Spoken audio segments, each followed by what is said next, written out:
आपणा सर्वांना नमस्कार. मी रुद्रशेखर जोशी, केसरीनंदन आध्यात्मिक यूट्यूब चॅनलमध्ये आपल्या सर्वांचे स्वागत आहे. आज आपण हे व्हिडिओ जाणून घेऊया, कन्यादानाचे श्रेष्ठत्व काय आहे. कन्यादानाचा संकल्प जो असतो त्याचा अर्थ व विधीचा अर्थ काय आहे. भारतीय संस्कृती इतकी श्रेष्ठ आहे की त्यात प्रत्येक आध्यात्मिक धार्मिक कृतीत मंत्रात अर्थ आहे. तो जाणून घेतला की त्यातले श्रेष्ठत्व आपल्या लक्षात येते. कन्या म्हणजे आपली मुलगी. मग त्या शब्दापुढे दान हा शब्द का लावला आहे. कारण आपण अनेक वस्तूंचे पदार्थांचे दान अनेक वेळा देतो, पण कन्येचे दान मात्र एकदाच होते. यात दा म्हणजे देणे, न याचा अर्थ जे दिले आहे ते परत पुन्हा आपले कधीच नसते किंवा आपला अधिकार त्यावर नसतो. त्याचप्रमाणे आपण एकदा का कन्यादान विधी केला की पुन्हा त्या कन्यावर आपला अधिकार नसतो. तिचे गोत्र, नाव, कुळ सारे काही बदलते. ती आपले सर्वस्व आपल्या होणाऱ्या पतीस अर्पण करते व तो अधिकार ज्या संकल्पाद्वारे, ज्या विधीद्वारे आपण म्हणजे कन्येचे माता पिता तिला देतो त्या विधीस कन्यादान विधी असे म्हणतात. कन्यादानाचा जो संकल्प असतो त्यावेळी ब्राह्मण कन्येच्या पित्यास किंवा पिता म्हणून पूजन करणाऱ्या व्यक्तीस त्यांच्या हातात, उजव्या हातात जल देतात. ते शंखातले जल असते किंवा शंखच हातात देतात. त्यात जल, दुर्वा, अक्षता व पुष्प असतात. त्यावेळी वर व वधू दोन्हींचे गोत्र, प्रवर, शाखा यांचा उच्चार करून 3 पिढ्यांपर्यंतच्या व्यक्तींची नावे घेतली जातात. यात शंखातील जल देतात, ज्यामुळे पुढील जीवनात त्यांचे संबंध दृढ राहावेत. त्यात ज्या वस्तू टाकलेल्या असतात त्या त्याच रूपात पुढील आयुष्यात स्थिर राहतात व पुढील जीवन प्रेममय, आनंदमय होते. जसे की शुद्ध स्वच्छ जलासारखे पुढील जीवन शुद्ध, स्वच्छ व निर्मल राहावे म्हणून ते जल असते. दुर्वाचा अर्थ आहे की अशी वनस्पती ही आहे की ती सतत वाढत राहते. त्याप्रमाणे जीवनात सतत भरभराट व प्रगती होत राहो, वंशवृद्धी होत राहो. तसेच या वनस्पतीस कितीही वेळा खंडित केले तरीही, तिला जल दिले किंवा दिले नाही तरीही ती हिरवीगार पुन्हा पुन्हा होत राहते व वाढतच राहते.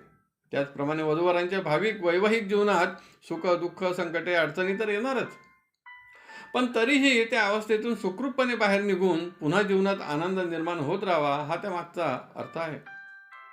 वधूवरांना दीर्घायुष्य प्राप्त व्हावे, अखंड अक्षतांप्रमाणे अखंड सौभाग्य प्राप्त व्हावे हा अर्थ अक्षतांचा आहे. तर फूल किंवा फुले यांचा रंगीबिरंगीपणा मनाला आनंद देणारा असतो व त्यांचा सुगंध दिसत नसला तरी जाणवतो, त्याचा अनुभव येतो. तसाच वधूवरांच्या भावी जीवनात सुख, दुःख, समाधान, सौख्य, संपन्नता, भावी जीवनात त्यांची शांती राहो, सुगंध दरवळत राहो हा त्या फुलांचा अर्थ आहे. वरापासून माझ्या कन्येस जी संतती होईल, त्यामुळे माझ्या मागील 12 पिढ्यांचा व पुढील 12 पिढ्यांचा व स्वतःची एक पिढी अशा 25 पिढ्यांचा उद्धार हो हा अर्थ त्या मागे असतो.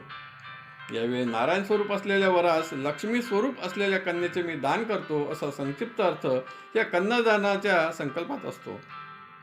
यानंतर वधूच्या ओंजळीवर वराची ओंजळी, त्यावर कन्येच्या पित्याचा उजवा हात ठेवून त्या हातावर कन्येच्या आईने पाण्याची संतत धार लावावी. तेव्हा कन्या तारयस्तु पुण्यम वर्धंताम शिवा आपसंतु सौमनस्य मस्तु अक्षतम चारिष्टम चास्तु दीर्घमायू श्रिया शांती पुष्टी स्तुष्टी चास्तू असे मंत्र म्हटले जातात. यावेळी गोत्र, प्रवर इत्यादींचा 3 वेळा उच्चार केला जातो, म्हणजे जे म्हटले आहे ते त्रिवार सत्य आहे. त्यानंतर कन्येचे पिता व वरास धर्मेचे, अर्थेचे, कामेचे, नाती, चरित, व्यात्व, ययम असे सांगतात. असा हा कन्यादानाचा विधी येथे पूर्ण होतो. कन्यादान झाले याचा अर्थ या कन्येवर आता वराची मालकी, स्वामित्व निर्माण झाले. कारण जी वस्तू द्यायची आहे त्या वस्तूवरील आपला मालकी हक्क नष्ट करून ज्याला द्यायची आहे त्याचे स्वामित्व, मालकी निर्माण करणे म्हणजेच दान, अशी दान या शब्दाची व्याख्या किंवा अर्थ आहे. कन्यादान विधीनंतरही अनेक विधी असतात. त्यानंतर त्या वधूस पत्नी, गृहिणी, अर्धांगिनी, कारभारीण असे म्हटले जाते. पुढील जीवनात सर्व धार्मिक कार्यात पतीसोबत बसून पूजन करण्याचा अधिकार प्राप्त होतो. कन्यादानाचे पुण्य किती आहे याबाबत सांगितले आहे. यथाशक्ती वस्त्रालंकार देऊन कन्येचे दान करणारा, तसेच अश्वमेध यज्ञ करणारा, व संकटातून दुसऱ्या व्यक्तींचे प्राण वाचवणारा हे तिघेही सारखेच श्रेष्ठ पुण्यवान आहेत. आपल्या वंशातील पुरुषाने कन्येचे दान केले हे ऐकून पिता महादी पितर सर्व पापांपासून मुक्त होऊन ब्रह्मलोकात जातात. जावयास नारायण भगवान मानून त्यांच्याशी व्यवहार करावा असे शास्त्र सांगते. ही सर्व माहिती विवाह संस्कार हिंदू विवाह किंवा ग्रंथ व धर्मसिंधू ग्रंथातून संकलित करून या व्हिडिओत प्रस्तुत केले. आपणास आवडले असेल तर जरूर लाईक करा, शेअर करा आणि व्हिडिओच्या खाली असलेल्या सबस्क्राईब शब्दावर जरूर क्लिक करा. धन्यवाद. नमस्कार. जय केसरी नंदन.